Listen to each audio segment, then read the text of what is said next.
আসলে কি বলুন তো, এই পৃথিবীতে কেউ চিরদিন শূন্য থাকে না। সবাই একটা সময় কোনো না কোনোভাবে ঠিকই পূর্ণ হয়ে যায়। ঠিক যেমন গ্রীষ্মকালে শুকিয়ে যাওয়া নদী বর্ষা এলেই তার পুরনো রূপ ফিরে পায়, ঠিক তেমনি সময়ের ব্যবধানে সমস্ত রকমের শূন্যতাও একদিন কেটে গিয়ে পূর্ণতার রূপ নেয়। এটাই মূলত প্রকৃতির নিয়ম যে প্রকৃতি কখনোই কাউকে সারা জীবন খালি হাতে রাখে না। একটা সময় এসে সবকিছু ভরাট করে দেয়। So time is the best medicine in the world. সমস্ত রকম আঘাতগুলোকে সহ্য করে নিজেকে মানসিকভাবে শক্তপোক্ত করে নাও।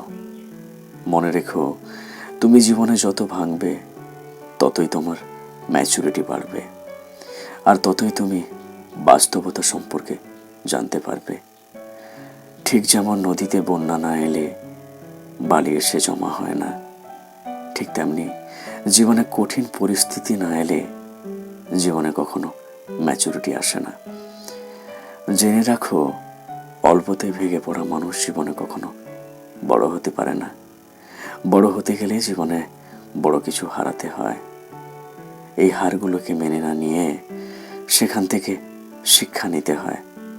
তাহলেই দেখবে সব কান্না একদিন হাসিতে, সব শূন্যতা একদিন পূর্ণতাতে, সব হেরে যাওয়া একদিন জিতে যাওয়াতে, সব ব্যর্থতা একদিন সফলতায় পরিণত হয়ে যাবে। আর সেদিনই তুমি হবে পৃথিবীর সব থেকে সুখী ব্যক্তি।